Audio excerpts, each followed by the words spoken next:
Welcome back to another episode of Infidelity Tales Lab. We're thankful for your continued viewership. Before we begin, tell us, where in the world are you watching from? We love knowing our global reach. Now, let's dive into today's story. Chapter 1, The Return. Liam Knox stood at the airport terminal, his weathered face reflecting the harsh realities he'd endured for 7 years. At 43, his once jet black hair now showcased streaks of silver at the temples, badges of the sacrifice he'd made for his family. The international construction company had offered him a fortune to oversee their most dangerous projects in war-torn regions across the Middle East and Africa, a position nobody wanted. But Liam had taken it without hesitation. Your family will be set for life, his boss had promised when offering the position.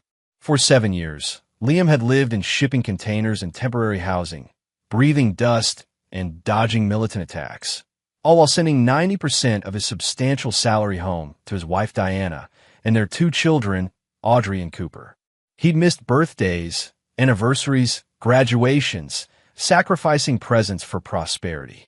Communication had dwindled over the years.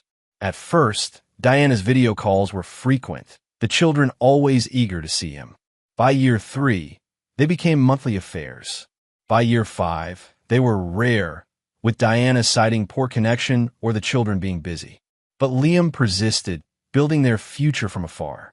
Now he clutched his carry-on, the only luggage he needed. His real treasures weren't material possessions, but the financial security he'd built for his family. College funds, paid-off mortgages, and substantial investments. He'd purchased a beautiful vacation property on Lake Tahoe as a surprise, their dream destination where they'd honeymooned 18 years ago. The decision to return had been spontaneous. His final project had finished early, and he'd managed to negotiate an early contract release with a substantial bonus. He hadn't told Diana. He wanted to surprise her. As the taxi pulled up to the suburban Milwaukee home he'd purchased before leaving, Liam felt a strange dissonance. The property looked different, upgraded with an expansive deck, a new garage, and landscaping that screamed professional maintenance. "Nice house," the driver commented. "Should be," Liam answered. "I paid for every brick." Anticipation building. He paid the driver and approached his front door. After 7 years of working in the world's most dangerous places, why did ringing his own doorbell fill him with such inexplicable dread?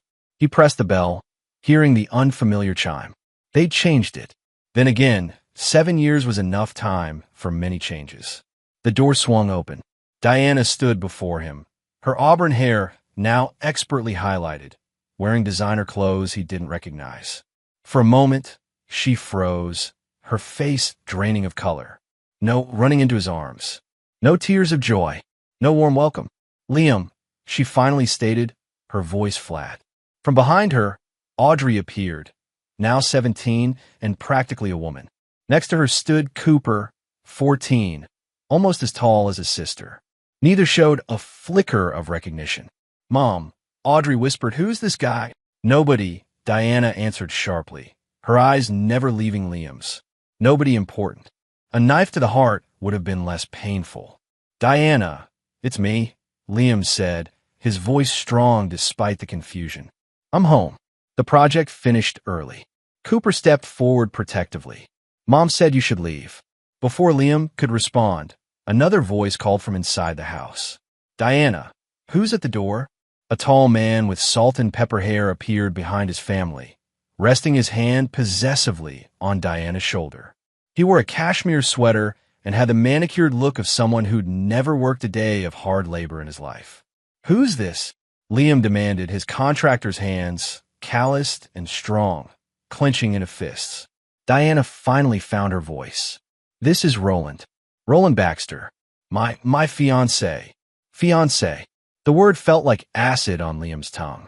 "We're still married, Diana." Roland's expression shifted from confusion to realization. "You're the ex-husband? The one who abandoned the family." "Abandoned?" Liam's voice dropped dangerously low. "I've been working overseas to support them."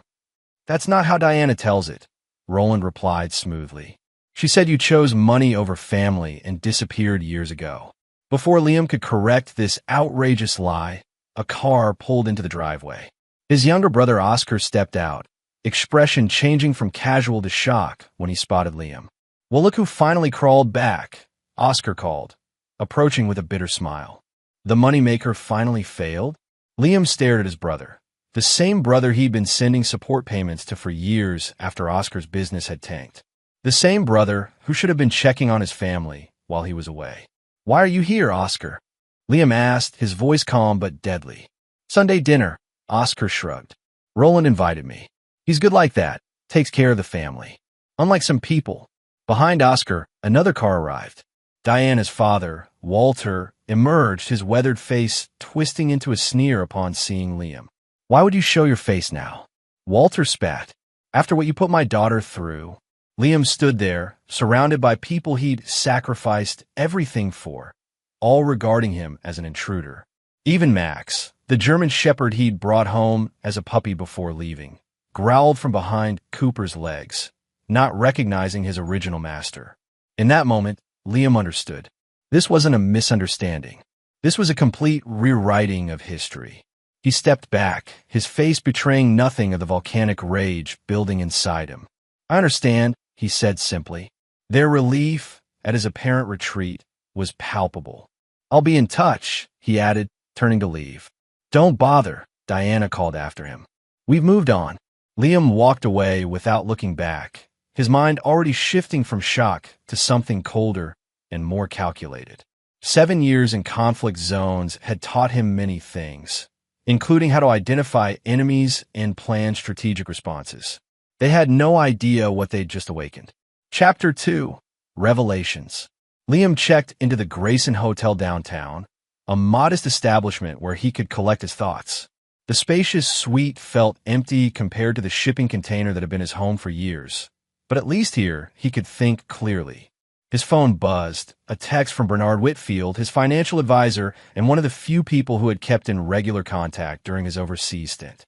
"Heard you're back in town. Need to talk ASAP. My office tomorrow, 9 a.m. Bernard was more than just a financial advisor. He was the closest thing Liam had to a friend. They'd served together in the Marines before civilian life, and when Liam had started making serious money on dangerous overseas projects, Bernard was the one he trusted to manage it. The next morning, Bernard's expression was grim when Liam entered his downtown office. "You didn't tell me you were coming back early," Bernard said, bypassing pleasantries. "It was supposed to be a surprise," Liam replied flatly. Bernard sighed, sliding a thick folder across his desk. "Then I guess we're both full of surprises today." For the next hour, Bernard laid out what he'd discovered. Diana had been systematically draining their accounts for years. Not all at once, Bernard would have noticed that, but gradually transferring money to private accounts and making substantial cash withdrawals. "I suspected something was off about 2 years ago," Bernard explained. "The withdrawal patterns changed, but legally, she had access. You made sure of that." Liam nodded numbly. "How much?" "About 30% of what you sent home. The good news is, I managed to secure the majority in investments she couldn't touch due to the paperwork we set up." Bernard hesitated before continuing. "There's more. I hired a private investigator 6 months ago." "You what?"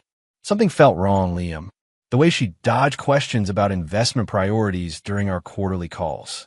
"I've been managing money for 20 years. I know when someone's hiding something." The PI's report was comprehensive. Diana and Roland had been involved for nearly 5 years. Roland, a real estate developer with a string of failed ventures, had met Diana at a charity function. Within months, they were involved. By year 2, he had moved his things into the house when the children were at school, leaving before they returned home. By year 3, he had essentially taken Liam's place, attending school functions and family events.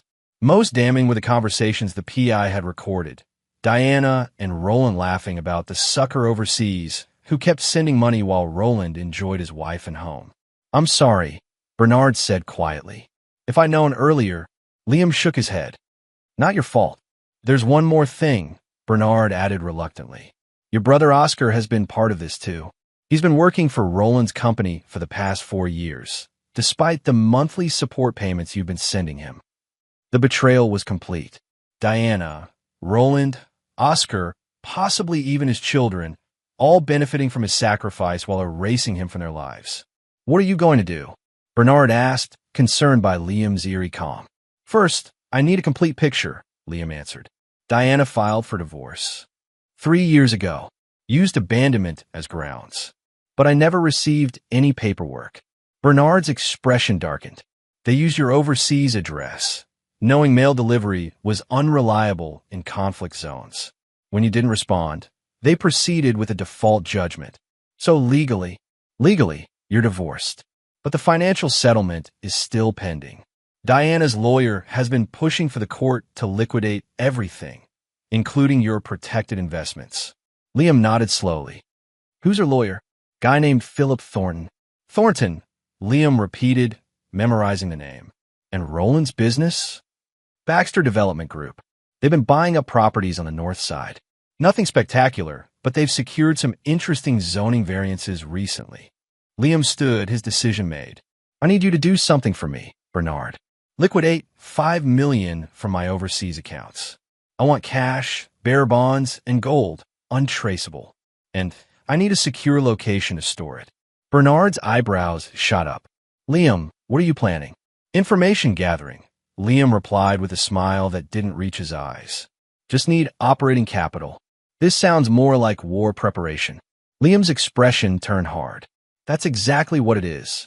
As he left Bernard's office, Liam made a call to a number few civilians would recognize.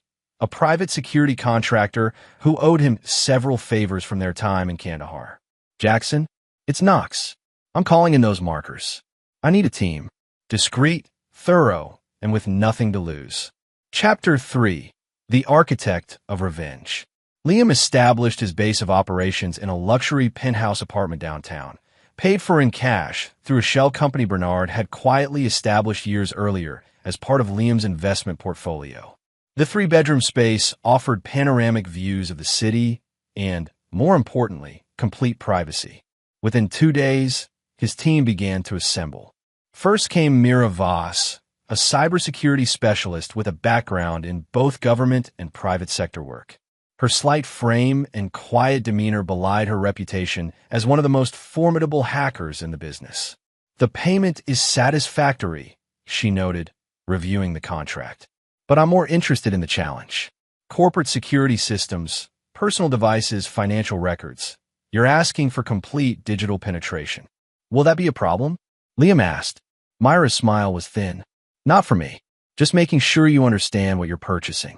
Next arrived Damon Cross, a former detective forced out of the police department after a controversial shooting. His investigative skills remained sharp, and his network of contact within law enforcement remained intact despite his official status. Your wife's fiancé, Damon reported after his first day of investigation, isn't just a small-time developer. Roland Baxter comes from old money that dried up 2 generations ago. He's been trying to rebuild the family fortune through increasingly desperate ventures. And my brother's involvement? Oscar handles community relations, schmoozing with planning commissions, zoning boards, that sort of thing. His previous business failure seems to have been carefully orchestrated. Filed bankruptcy the same month he started working for Baxter, which protected his assets while discharging debts. The final member of Liam's team was Colin Fletcher, a financial forensics specialist who had previously worked for the IRS Criminal Investigation Division. His specialty was following money trails that others wanted hidden. Your wife's been smart, Colin noted, reviewing Diana's financial activities. Not smart enough, but careful. The money she siphoned from your accounts has been moving through a series of shell companies before ending up in ventures controlled by Baxter. On paper, she's not directly connected. And Roland's business? Colin's expression grew serious. That's where it gets interesting. Baxter Development has been buying properties along the proposed light rail expansion route, properties that mysteriously receive zoning changes just before purchase. The timing suggests insider information. Liam absorbed this information, the pieces falling into place. My father-in-law, Walter, sits on the City Planning Commission.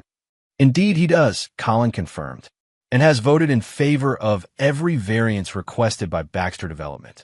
For 3 weeks, Liam's team gathered intelligence, building a comprehensive picture of the elaborate betrayal orchestrated against him. Diana hadn't just taken another lover. She had systematically worked to erase Liam's existence while using his money to finance Roland's business ventures. Oscar hadn't just abandoned his brother. He had actively participated in the scheme, using his connections to facilitate Roland's property deals while continuing to accept Liam's financial support.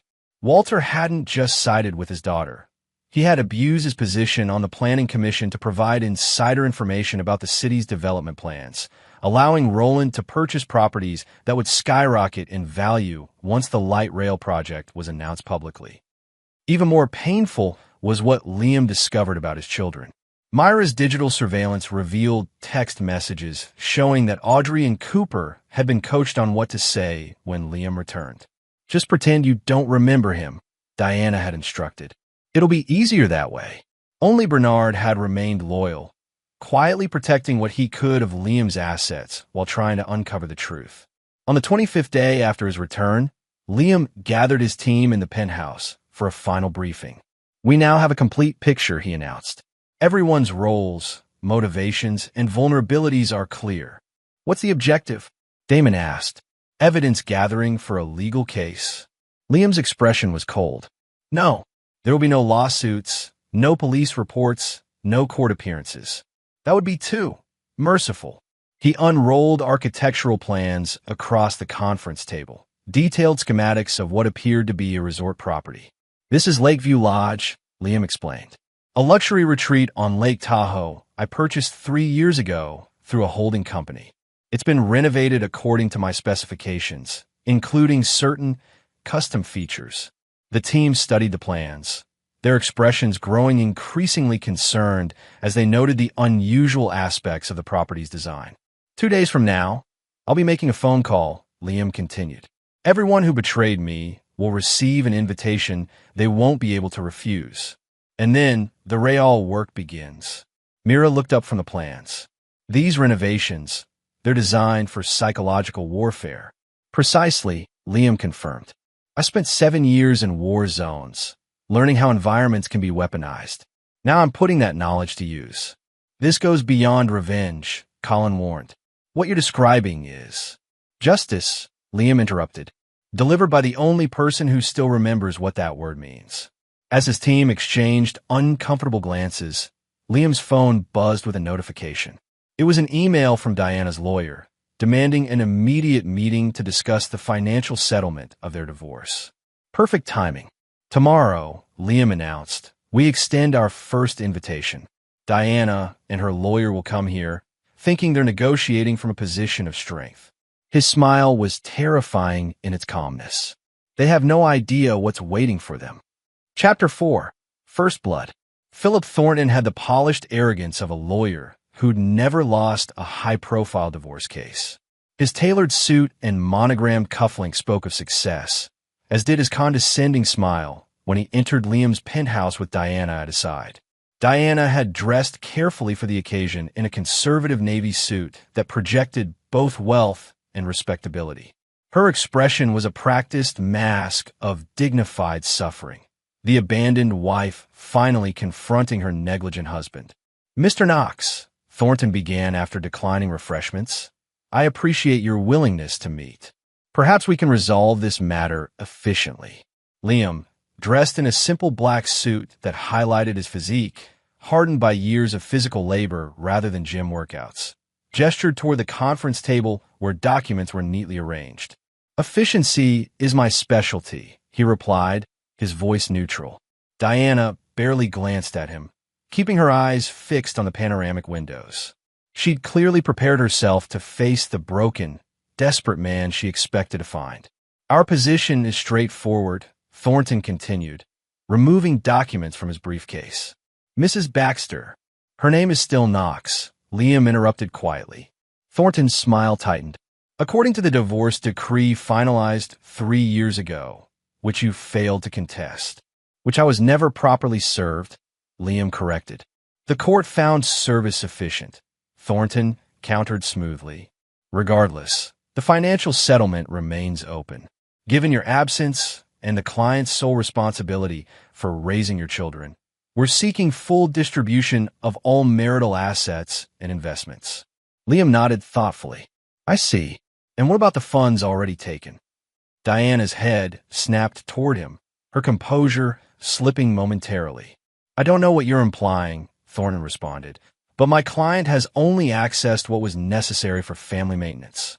Liam smiled, sliding a folder across the table.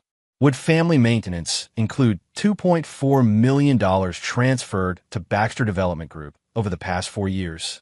The color drained from Diana's face. Thornton recovered quickly.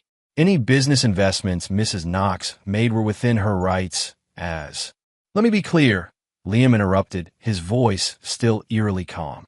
I have comprehensive documentation of every dollar removed from our accounts, every transfer to shell companies, and every investment in Roland's business ventures. I also have documented evidence of insider trading related to the light rail project, facilitated by my father-in-law's position on the planning commission. Diana found her voice at last. You're bluffing. In response, Liam pressed a button on a remote. The large television screen on the wall illuminated, showing footage of Diana and Roland in intimate moments, interspersed with recordings of their conversations about using Liam's money. I've been gathering evidence for 3 weeks, Liam explained as Diana stared at the screen in horror. My team is quite thorough. Thornton attempted to regain control. These recordings are likely inadmissible. This isn't about court admissibility, Liam cut him off. This is about negotiating from a position of truth. He pressed another button, and the screen displayed financial records highlighting the money trail from Liam's accounts to Roland's business. Here's my counteroffer, Liam stated, sliding another document across the table. Diana signs over any remaining claim to my assets. In exchange, I don't provide this evidence to the FBI's white-collar crime division, the Securities and Exchange Commission, and the local district attorney. Thornton skimmed the document, his professional demeanor cracking. This is blackmail. This is consequence, Liam corrected. Your client conspired to commit fraud, misappropriation of funds, and potentially insider trading. She can walk away with what she's already taken, which is substantial, or she can face federal charges. Her choice. Diana's carefully constructed facade crumbled entirely. You can't do this. What about Cooper and Audrey? The children you taught to forget me? Liam responded, his voice finally betraying emotion. The ones you instructed to treat me like a stranger. He displayed text messages between Diana and the children, showing her coaching them on how to react to his return. Diana's shock turned to anger. You've been spying on my children? I've been learning the truth, Liam corrected. Something in short supply in this family. Thornton attempted to salvage the situation. Perhaps we can reach a more equitable arrangement. This isn't a negotiation, Liam stated flatly. It's a courtesy notification. Diana signs today, or the evidence goes to authorities tomorrow. After 30 minutes of futile protests and threats, Diana signed the agreement with a shaking hand. As she and her lawyer prepared to leave, Liam delivered his final blow. One more thing, he said casually. I'll be hosting a family gathering at my Lake Tahoe property next weekend. I expect everyone to attend. You, Roland, the children, Oscar, and Walter. Diana stared at him in disbelief.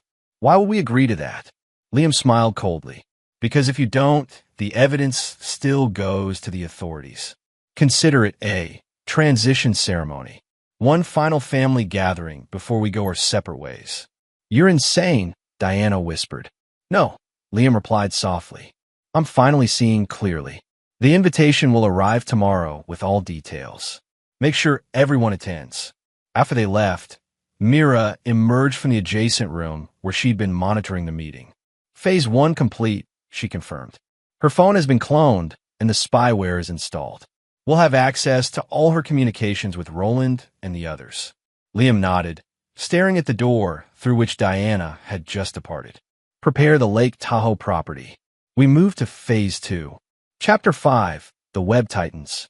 The invitation arrived at Diana's house by private courier the following morning. An elegant envelope containing a card with embossed gold lettering. Mr. Liam Knox requests the presence of the Knox and Baxter families for a weekend retreat at Lakeview Lodge, Lake Tahoe. Private air transportation provided. Attendance is mandatory for resolution of all outstanding matters. Included was a list of attendees: Diana, Roland, Audrey, Cooper, Oscar, and Walter. The date was set for 3 days later. Diana immediately called Roland, her voice trembling as she explained what had transpired in Liam's penthouse. "He knows everything," she hissed, pacing her kitchen. "About the money, about your business, about my father's involvement.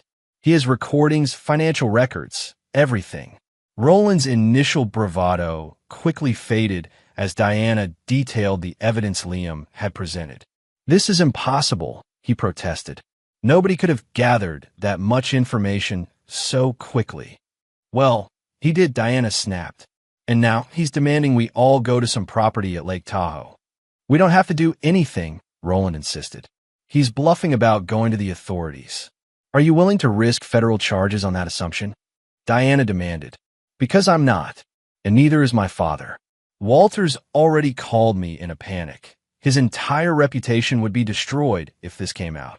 Similar conversations occurred throughout the day as each invitee received their notification.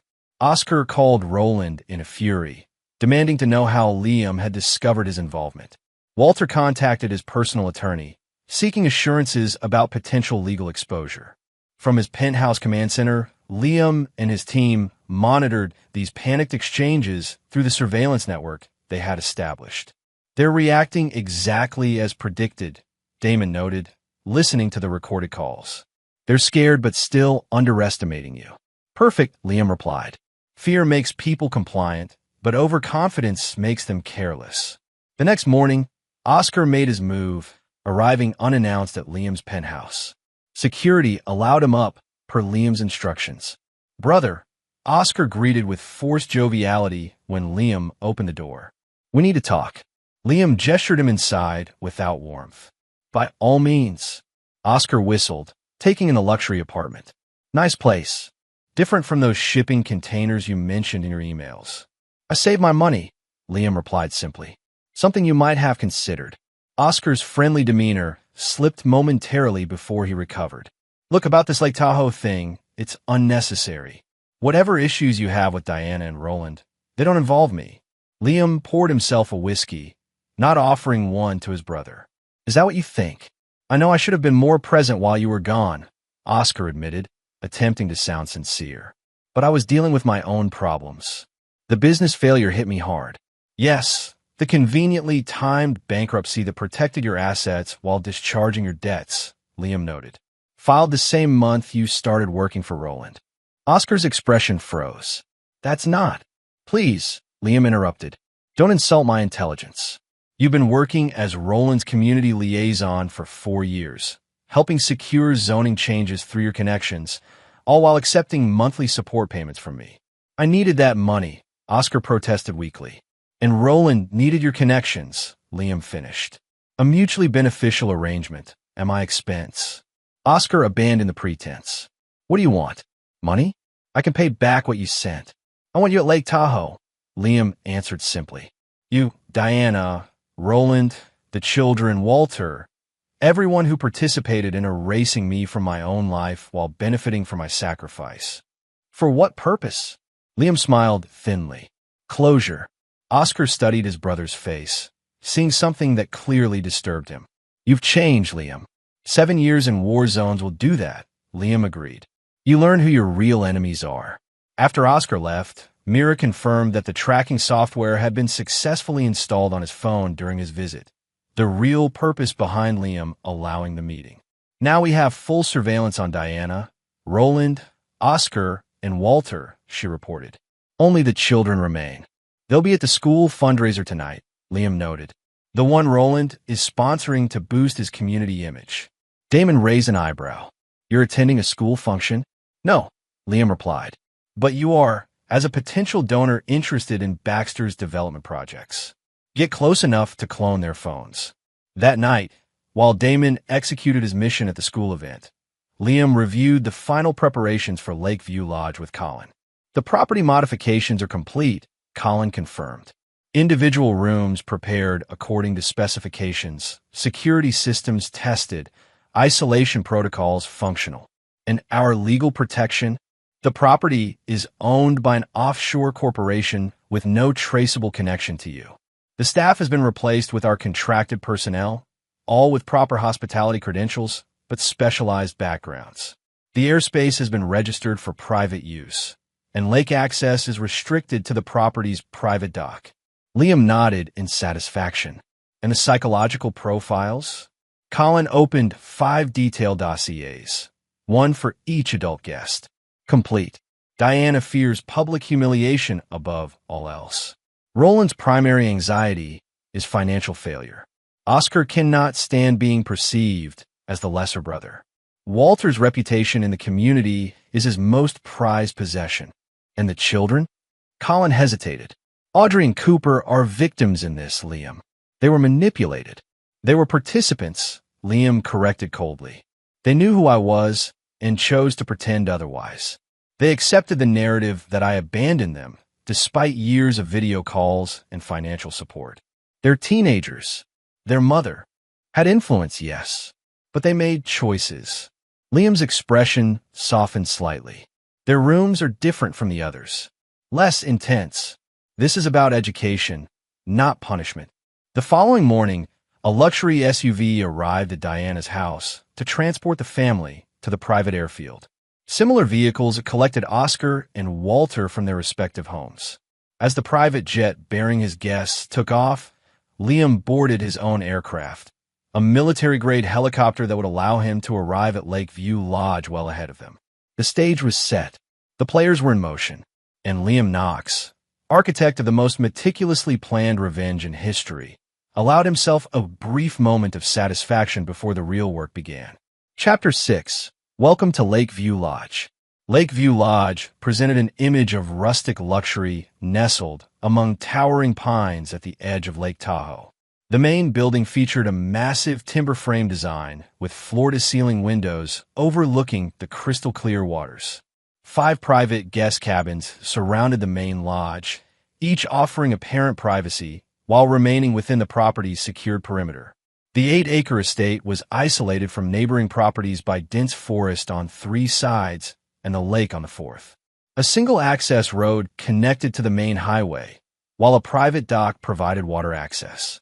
To casual observation, it appeared to be nothing more than an exclusive retreat for the wealthy. Appearances, as Liam knew all too well, could be deceiving. The private jet carrying his guests landed at the small regional airport, where luxury SUVs awaited to transport them the final 30 minutes to the property. Upon arrival, they found the main lodge welcoming, with a roaring fire in the massive stone fireplace and staff members offering refreshments. Liam greeted them in the great room, dressed casually in dark jeans and a charcoal sweater. "Welcome to Lakeview Lodge," he announced. "You're home for the next 3 days." Diana glanced around nervously. "This is unexpected. I've always appreciated irony," Liam replied. "This property sits not far from where we honeymooned 18 years ago. Remember?" Diana shifted uncomfortably, while Roland maintained a protective stance beside her. The children, Audrey and Cooper, stood awkwardly, clearly uncertain about their role in this strange family gathering. Oscar attempted to break the tension. "Hell of a place, brother. Real estate investment. Something like that," Liam answered. "Brandon will show you all to your accommodations. We'll gather for dinner at 7. Brandon, a former military operative now posing as the lodge manager, led the group to their assigned cabins. Each had been carefully prepared according to Liam's specifications. Diana and Roland were given the blue pine cabin, decorated with subtle reminders of Liam's presence during their marriage. Family photos he'd sent from overseas were artfully displayed on walls and shelves, while the sound system had been programmed to occasionally play snippets of Diana's voice from recorded video calls, praising Liam's sacrifice and promising eternal love. Oscar was assigned the cedar cabin, where financial documents detailing his monthly support payments from Liam had been incorporated into the decor, along with bankruptcy filings that revealed the carefully timed nature of his business failure. Walter took residence in the Aspen cabin, furnished with framed copies of planning commission votes that benefited Baxter Development, alongside financial analyses showing the subsequent property value increases. The children were given the most normal accommodations in Spruce Cabin, though their phones mysteriously stopped working as soon as they crossed the property line, replaced by restricted devices that only allowed communication within the lodge network. As the guests settled in, Mira monitored their reactions from the control room hidden beneath the main lodge. Psychological distress indicators are presenting in all adult subjects, she reported to Liam. Elevated heart rates, increased perspiration, anxiety responses. And the surveillance systems? Fully operational in all cabins. Audio and video feeds are clear. Begin Phase 1 environmental adjustments, Liam instructed. Subtle variations only. Throughout the cabins, nearly imperceptible changes began to take effect. In Diana and Roland's cabin, the temperature fluctuated by 2 degrees in random intervals. In Oscar's space, the lighting dimmed and brightened unpredictably. Walter's cabin featured occasional, barely audible recordings of his most damning planning commission statements. At precisely 7 o'clock, the guests gathered in the main lodge's dining room. The table was set impeccably, with Liam at the head and place cards directing each person to specific seats, strategically positioning Diana directly across from him. "I've taken the liberty of planning the menu," Liam announced as the first course was served. "Each dish represents a location where I worked during my 7 years abroad." The appetizer, a spiced lamb dish, arrived with Liam's casual narration. "This represents Afghanistan, my first overseas post. 18-hour days rebuilding infrastructure destroyed by Taliban forces. I slept in a shipping container that reached 110 degrees during summer days." Diana picked at her food uncomfortably. "Liam, perhaps we should discuss why we're all here." "All in good time," he replied pleasantly.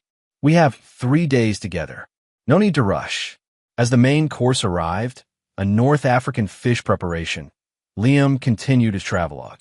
"This dish comes from my time in Libya. Our compound was attacked 3 times during my stay. During the second attack, I took shrapnel in my left shoulder. The medical facilities were rudimentary." He rolled up his sleeve to reveal a jagged scar. "I was back at work within 48 hours. The project couldn't afford delays." Cooper, who had remained silent until now, suddenly asked, "Did you really get hurt working?" "Many times," Liam answered, meeting his son's eyes directly. "The danger was why the pay was so high, why I could afford to send so much money home." "Mom said you left because you didn't want a family anymore," Audrey interjected. "That you chose money over us." A heavy silence fell over the table. "Is that what you believed?" Liam asked quietly. "It's what we were told," Cooper replied defensively.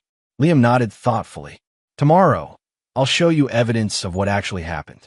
Tonight, let's simply enjoy our meal." As dessert was served, Roland attempted to assert control. "This property must have cost a fortune. Part of your hidden assets, I presume." "The very ones you've been trying to access through Diana," Liam confirmed pleasantly. "Tomorrow morning at 9, we'll begin our business discussions. I recommend everyone gets a good night's rest." After dinner, the guests retired to their cabins, unsettled by Liam's calm demeanor and cryptic statements. What none realized was that their first night at Lakeview Lodge had been designed as merely an introduction to what awaited them. In the control room, Liam watched the cabin feeds as his guests prepared for bed. "Increase environmental adjustments by 15%, he instructed Mira, and initiate first phase isolation." Throughout the property, subtle changes took effect. Cell service, already weak, disappeared entirely. Internet connections failed. The property's landline telephones registered as functional but routed all calls to Liam's team. By midnight, Lakeview Lodge was completely cut off from the outside world, its occupants unaware that they had entered a psychologically engineered environment from which there would be no easy escape. Damon joined Liam at the monitoring station. "They're all asleep except Diana. She's still trying to get her phone to work." "She won't succeed," Liam replied, watching her frustrated attempts. "By morning, they'll realize communication is impossible. That's when the real work begins. Are you sure about this approach?" Damon asked carefully. There are simpler ways to exact revenge. Liam's expression hardened. I spent 7 years in hell to provide for these people. They spent those same years betraying me, stealing from me, and erasing me from existence. There's nothing simple about what they deserve. He turned back to the monitors, watching Diana finally give up on her phone and climb into bed beside Roland. Tomorrow, Liam promised quietly, they learn what it means to be truly abandoned. Chapter 7. Sins Exposed. Morning at Lakeview Lodge arrived with seemingly perfect tranquility. Sunlight sparkling on the lake, the scent of pine filling the crisp mountain air, breakfast laid out in the main lodge's dining room. Yet beneath this serene surface, anxiety had taken root among the guests. My phone still isn't working, Diana complained, joining the others at the breakfast table. And neither is the cabin's internet connection. Same with ours, Audrey confirmed, looking up from her useless device. Roland frowned. It's a remote location. Connectivity issues aren't surprising. The landline's working, Liam noted casually, sipping his coffee. Though only for emergency calls. We are rather isolated here. Oscar studied his brother suspiciously. Convenient isolation. Privacy, Liam corrected. For our discussions. After breakfast, Liam led the group to the lodge's conference room, a wood-paneled space with a large table and a projection screen on one wall. As everyone took their seats, Brandon distributed folders to each adult guest. Before we begin, Liam announced, I want to establish a framework for our discussions. Each of you has made choices regarding me and my absence. Today, we'll examine those choices with complete transparency. He activated the projection system, displaying a timeline beginning 7 years earlier with his departure for overseas work. Let's start with the financial arrangements, Liam continued. During my absence, I sent home approximately $12 million in salary and bonuses. Diana had access to our joint accounts, from which she withdrew $4.3 million over 7 years. Diana shifted uncomfortably. I needed to support the family. Indeed, Liam agreed. However, the children's expenses, including private school tuition, extracurricular activities, and health care, totaled less than $1 million during that period. The household expenses, including the mortgage I paid off before leaving, couldn't have exceeded another $1 million. He advanced to the next slide, showing a complex diagram of financial transfers. This leaves approximately $2.3 million that moved through a series of shell companies before being invested in Baxter Development Group ventures. Roland intervened. Diana was entitled to invest marital assets as she saw fit. In her husband's business competitor, while still married to me, Liam countered. That's an interesting legal position. Walter cleared his throat. I advised her on those investments. They appeared sound, especially with insider information about upcoming zoning changes, Liam added, displaying planning commission documents with Walter's signature. Convenient how Baxter Properties received variances just before the light rail announcement. The color drained from Walter's face. Liam turned his attention to Oscar. Then there's my brother, accepting $8,000 monthly support payments from me, while simultaneously working for Roland and helping secure those same zoning variances. I needed income during my bankruptcy, Oscar protested weakly. The bankruptcy you filed the same month you started working for Roland, Liam noted. Quite a coincidence. For the next 2 hours, Liam methodically presented evidence of each betrayal, from Diana's systematic draining of accounts to Roland's strategic exploitation of her access to funds, from Oscar's duplicitous financial dealings to Walter's abuse of his planning commission position. Most devastating were the recorded conversations between various combinations of adults, plotting how to prevent Liam from ever reclaiming his place in the family. Throughout this presentation, Audrey and Cooper sat in stunned silence, witnessing the adults they trusted being exposed as manipulative conspirators. Mom, Audrey finally said, her voice shaking, you told us Dad abandoned us for money. Diana couldn't meet her daughter's eyes. It was complicated, honey. Was it complicated when you coached us to pretend we didn't recognize him? Cooper demanded, his adolescent face flushing with anger. Those text messages you sent us before he came home, Those weren't complicated. They were lies. Liam allowed this family confrontation to unfold without intervention, watching as the carefully constructed narrative Diana had built began to crumble under the weight of evidence. "I think," he finally said, "we should take a break. Lunch will be served on the terrace in 30 minutes. This afternoon, we'll discuss consequences." As the group dispersed, shaken by the morning's revelations, Liam returned to the control room where Mira awaited with updates. "Psychological stress indicators are elevated in all adult subjects," she reported. "Diana's particularly high. Pulse rate hasn't dropped below 100 since the financial evidence was presented. And Roland, attempting to make calls whenever he's alone. He's tried reaching his lawyer 6 times in the past hour." Liam nodded in satisfaction. "Increase cabin environmental adjustments to Phase 2. I want them unsettled but functional." During lunch, the group maintained an uneasy silence, broken only by occasional attempts at small talk from Oscar. The children sat apart from the adults, whispering among themselves and casting accusing glances at their mother. Roland finally addressed Liam directly.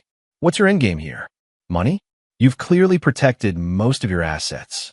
Humiliation? You've achieved that already. What more do you want?" Liam considered the question thoughtfully. "Justice," he eventually replied. "Proportional response to deliberate harm." "We're talking about a divorce and some poor communication," Roland protested. "Not capital crimes." "Are we?" Liam's voice remained calm. "You systematically erased a man's existence. You stole his identity as husband and father. You rewrote history to villainize him while profiting from his sacrifice. If that happened to you, what would you consider appropriate consequences?" Before Roland could respond, Brandon approached to whisper something in Liam's ear. "It seems we have an unexpected development," Liam announced. "Roland has been attempting to arrange outside intervention. As a result, we'll accelerate our afternoon schedule." He stood, gesturing toward the main lodge. "Everyone inside, please. It's time for individual accountability." The group was led back to the conference room, where the atmosphere had changed dramatically. The lights were dimmer, and the room's temperature had dropped several degrees. On the table before each adult seat lay a single item related to their particular betrayal. Before Diana, printed transcripts of her conversations with Roland, mocking Liam's absence while planning how to access his remaining assets. Before Roland, financial documents revealing how his failing business had been propped up by money stolen from Liam. Before Oscar, bank statements showing support payments from Liam deposited the same days he received commission payments from Roland for securing zoning variances. Before Walter, planning commission votes alongside property purchases by Baxter Development, demonstrating the pattern of insider trading. "Each of you," Liam began, "has a choice to make. Behind your folders are legal documents. Signing them represents accountability and resolution. Refusing means consequences." Diana opened her folder first. "This is insane. You want me to sign over all remaining marital assets and publicly admit to financial fraud?" "I want you to acknowledge what you did," Liam corrected. "The financial arrangements are secondary." Roland examined his documents next. "This would bankrupt me. You're demanding repayment of all funds invested in my company through Diana, plus punitive damages. Funds stolen from me," Liam noted. "With interest." Oscar and Walter found similar agreements tailored to their specific betrayals. Oscar required to repay all support payments with interest, Walter to resign from the Planning Commission and admit his ethical violations. "And if we refuse?" Walter demanded. In response, Liam activated the projection system again. This time, it displayed a comprehensive evidence package prepared for federal prosecutors, detailing conspiracy, fraud, insider trading, and misappropriation of funds. "This information goes to the FBI, SEC, and District Attorney tomorrow morning unless all documents are signed," Liam explained.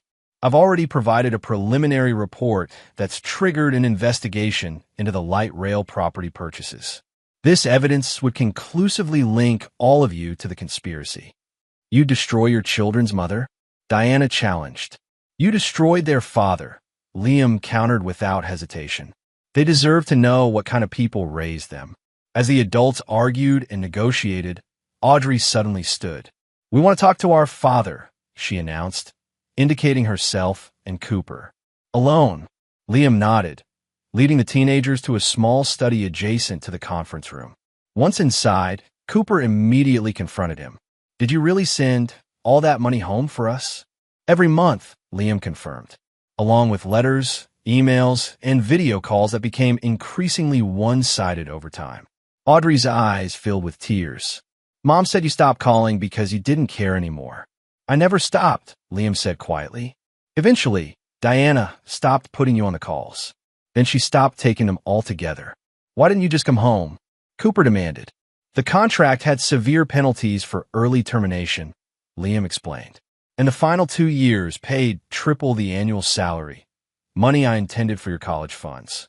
He opened a laptop, accessing files that showed years of communication attempts, financial transfers earmarked for the children's future, and video messages that had never been shared with them.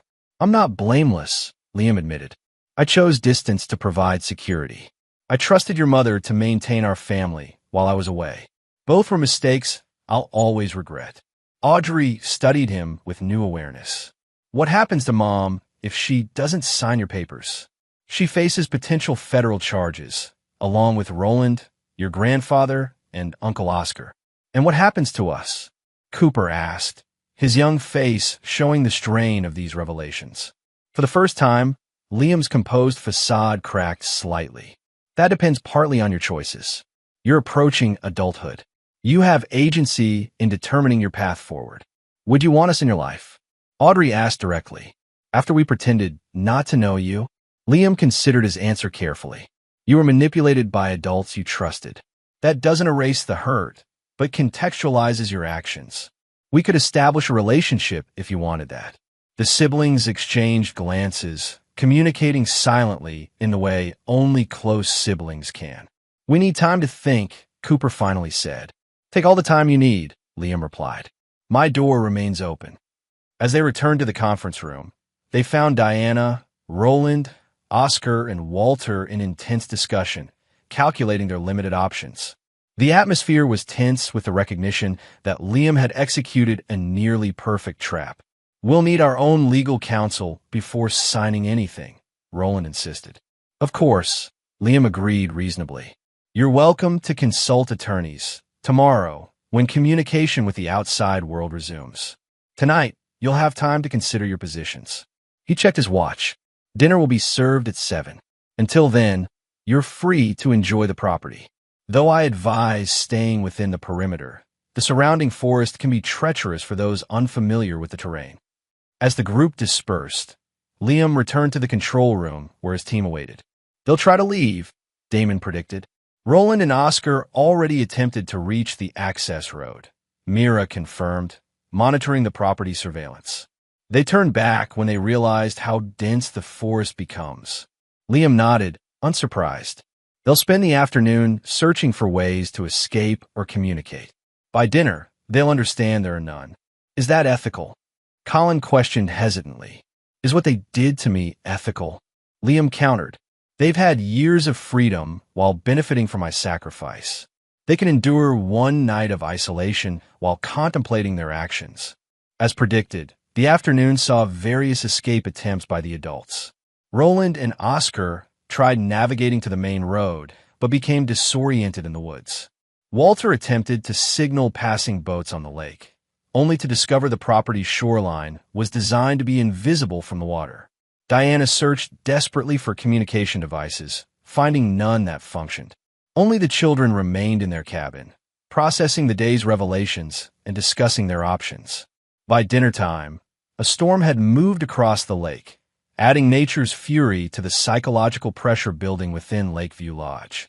As lightning flashed and thunder rolled, Liam's guests gathered one final time, their faces showing the strain of recognition that they were truly trapped until Liam decided otherwise. The stage was set for the final act of Liam Knox's meticulously orchestrated revenge. Chapter 8, The Sentence. Dinner that evening was served amid the storm's fury, rain lashing against the lodge's windows while thunder punctuated the tense silence around the table. The elaborate meal went largely untouched as each guest contemplated their precarious position. "I think we've reached the point of decision," Liam announced as dessert was cleared away. "By morning, I'll need your answers regarding the agreements." "This is a legal detention," Roland argued, though his confident tone had faded considerably since their arrival. "Is it?" Liam countered. "You all came voluntarily. The property is isolated, certainly, but the doors remain unlocked. You're free to leave, though navigating miles of forest during a storm would be inadvisable."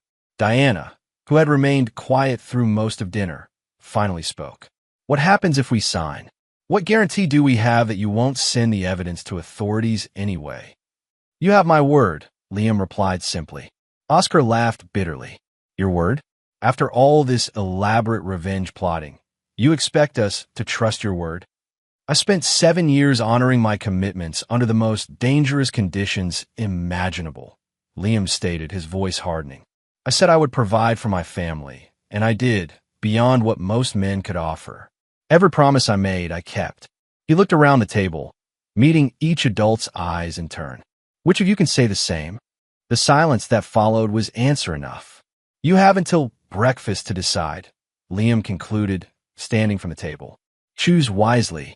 As the group dispersed for what promised to be a sleepless night, Liam intercepted Audrey and Cooper.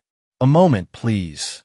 He led them to his private study, a warm space filled with books and a crackling fire that offered refuge from the storm outside. "I wanted to give you these," he said, handing each teenager a small flash drive. "They contain videos and messages I sent over the years. Things your mother never shared with you." Cooper turned the drive over in his hand. "Why now?" "Because regardless of what happens tomorrow, you deserve the truth," Liam answered.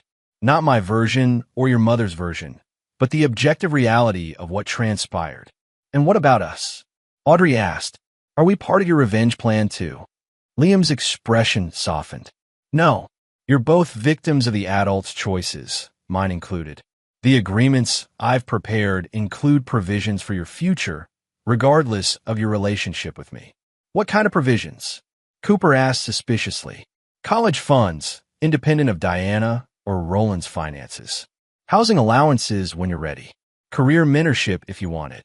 Liam paused. "No strings attached. No obligation to maintain contact with me if that's not what you want." Audrey studied him carefully.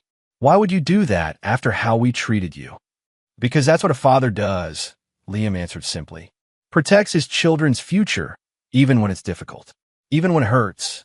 For the first time since his return, tears formed in Liam's eyes, quickly blinked away, but noticed by both teenagers. "Get some rest," he said, composing himself. "Tomorrow will be challenging for everyone." Throughout the night, Liam's team monitored the cabins, tracking each occupant's activities. Diana and Roland argued bitterly, blame shifting between them as they recognized the inevitability of their defeat. Oscar attempted to draft alternative proposals, searching desperately for leverage that didn't exist. Walter made peace with his fate, recognizing that his reputation, the thing he valued most, was already compromised. Only the children slept soundly, unburdened by the guilty consciences that plagued the adults. Morning arrived with clear skies and calm waters, the storm having passed both literally and metaphorically.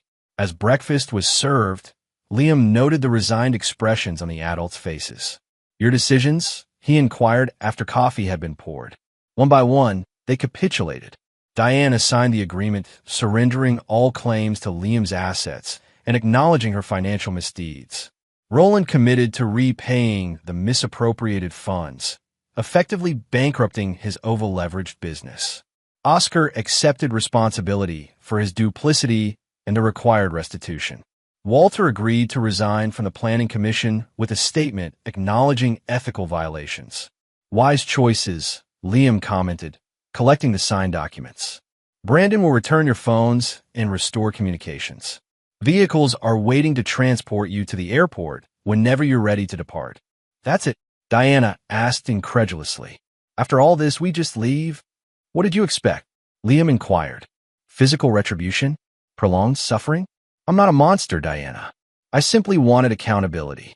Roland, never one to accept defeat gracefully, attempted one final assertion of control. You've had your victory, Knox. But remember, you've been gone 7 years. We've been raising your children. That bond doesn't disappear because of some paperwork and dramatic revelations. Liam's expression remained neutral. You're right. Which is why the final decision remains with Audrey and Cooper. He turned to his children. You've heard and seen everything. You've had time to consider your options. The choice of where and with whom you live going forward is yours alone. Diana's confidence faltered. They're minors. Legally, I've prepared emancipation documents for both. Should they choose that path, Liam interrupted. The family court judge who reviewed the evidence of your manipulation was quite sympathetic to granting them decision-making authority. All eyes turned to the teenagers, who exchanged a silent glance before Audrey spoke for both. We need time, she said firmly, away from all of you, to sort through what's real and what isn't. Cooper nodded in agreement. We're going to stay with Grandma Jenkins for a while. Diana's mother, who had never approved of how her daughter had handled the separation, had evidently offered a neutral sanctuary. Liam accepted this with dignity. A wise decision. Take all the time you need. Within 2 hours, the property began to empty. Diana and Roland departed first, stone-faced and separate, their relationship already fracturing under the strain of mutual recrimination. Oscar and Walter followed shortly after, both avoiding eye contact with Liam as they entered their respective vehicles. The children were the last to leave, pausing to speak with Liam privately before their departure. Will you still be here? Cooper asked hesitantly. When we're ready to talk. I'll be wherever you need me to be, Liam promised. On your timeline, not mine. After they left, Liam stood on the lodge's deck overlooking the lake, experiencing not the satisfaction he had anticipated, but a complex mixture of vindication and loss. Mira joined him, the team's work now complete. Was it worth it? She asked. Liam considered the question carefully. They've been held accountable. They'll face consequences proportionate to their actions. The children know the truth. That doesn't answer my question, she noted. No, Liam admitted. It doesn't. The truth was more complicated than simple revenge could address. 7 years couldn't be reclaimed. Trust, once shattered, left permanent fractures even when repaired. The fantasy of a restored family had died the moment he'd seen the lack of recognition in his children's eyes. What remained was the future, uncertain but honest, built on truth rather than comforting lies. Have the property prepared for sale, Liam instructed Bernard when he called later that day. Its purpose has been served.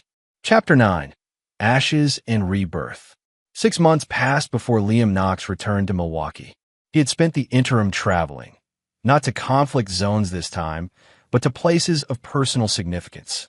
His childhood hometown in Oregon, the base in North Carolina where he'd first met Bernard during their Marine service, the small Caribbean island where he'd once promised himself he'd retire when his work was done. Through it all, he maintained minimal contact with the world he'd left behind. Bernard provided occasional updates on the consequences unfolding in his absence.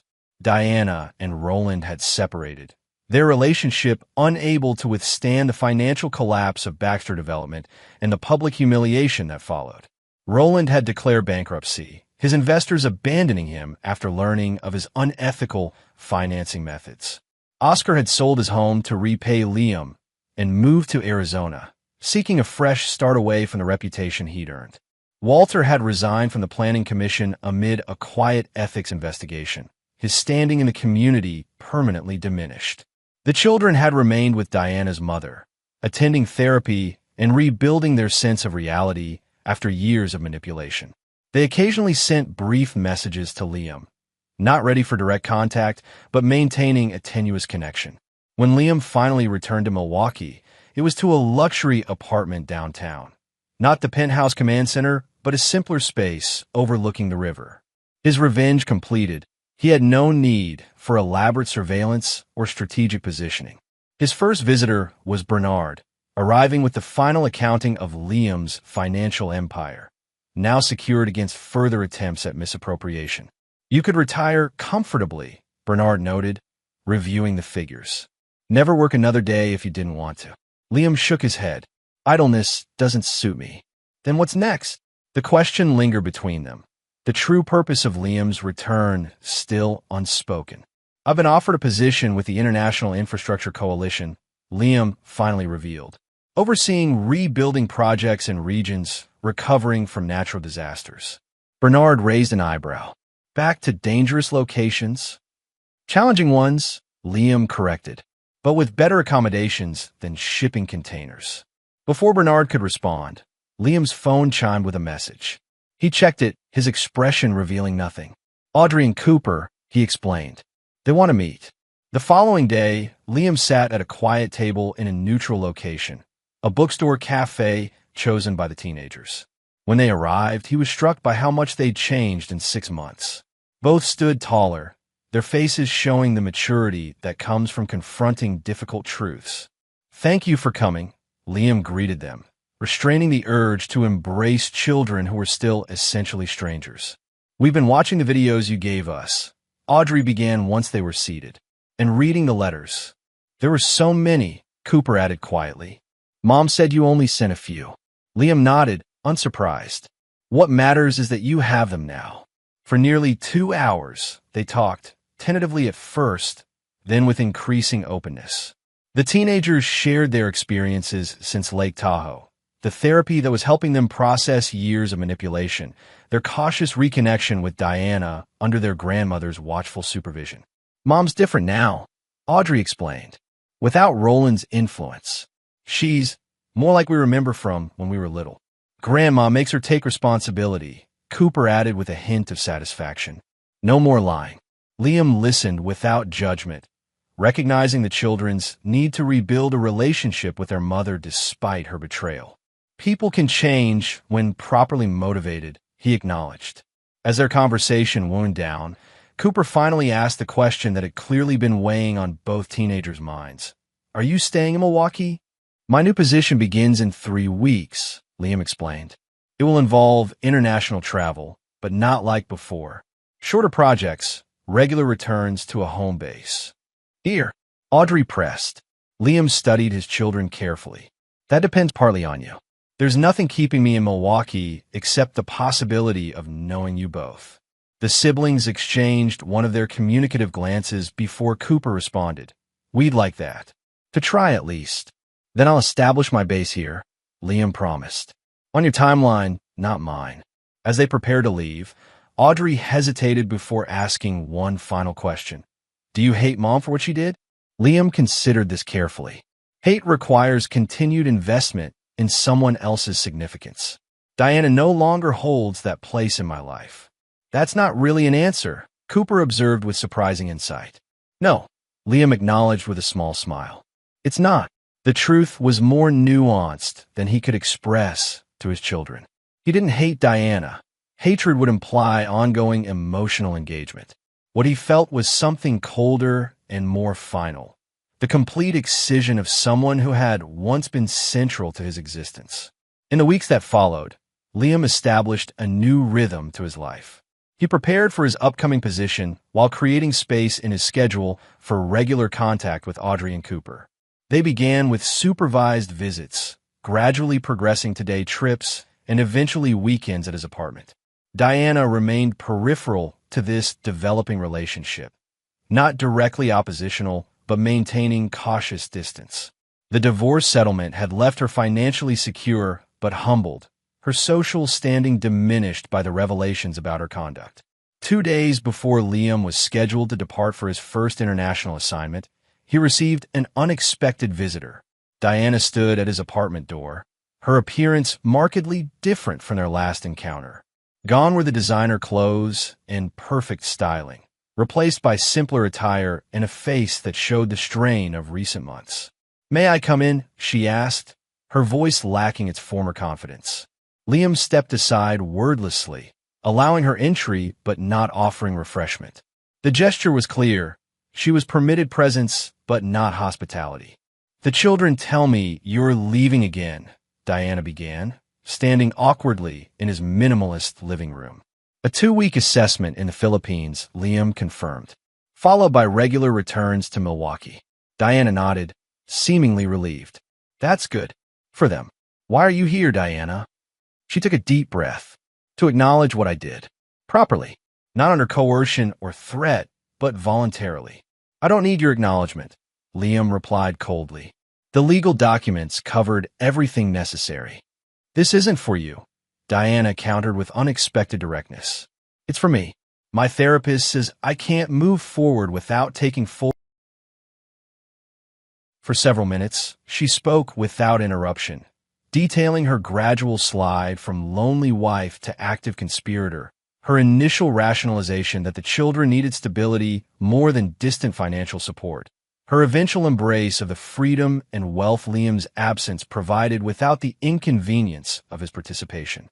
I rewrote our history to justify my choices, she concluded. Then I taught that false narrative to our children until they believed it completely.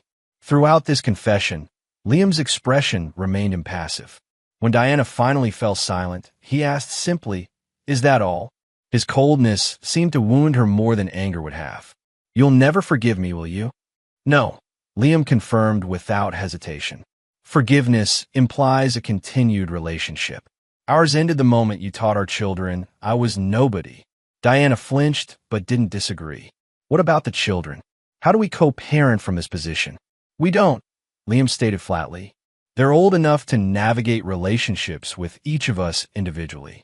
I won't interfere with their connection to you unless you attempt to manipulate them again. And if I do," Liam's smile was chilling in its certainty, "then you'll discover that Lake Tahoe was merely a demonstration of my capabilities, not their limit." After Diana left, Liam stood at his window overlooking the river, reflecting on the symmetry of life cycles. 7 years ago, he had departed Milwaukee with absolute certainty that he was securing his family's future through sacrifice. Now he prepared to leave again, but with clearer vision about the nature of loyalty and betrayal. His phone chimed with a message from Cooper, confirming plans to see him off at the airport in 2 days. Another message followed from Audrey, sharing her latest college application essay for his feedback. These simple communications, trivial to most parents, represented a victory more meaningful than all the calculated revenge of Lake Tahoe.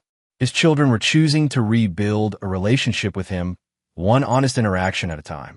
Liam Knox had returned from 7 years overseas to discover complete betrayal.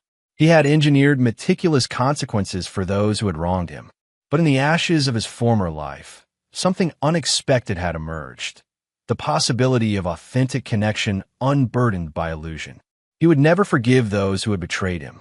That capacity had been burned away during long nights in shipping containers and dangerous days in conflict zones. But he had found something more valuable than forgiveness, the ability to build a future unencumbered by the weight of false expectations. As night fell over the city, Liam began packing for his upcoming trip, placing a framed photo of Audrey and Cooper on his bedside table. Not the outdated image he'd carried overseas for 7 years, but a recent picture from their first unsupervised weekend together. In it, their smiles were tentative but genuine, their eyes clear with the relief of finally living in truth. That, he decided, was the most effective revenge of all. Not the destruction of those who had wronged him, but the reclamation of what truly mattered from the wreckage they had created. And there you have it. Another story comes to an end. What did you think? I'd love to hear your thoughts in the comments below. If you enjoy this story, consider joining our community by subscribing. It means the world to us. For more stories like this one, check out the recommended videos on screen. And I'll see you there.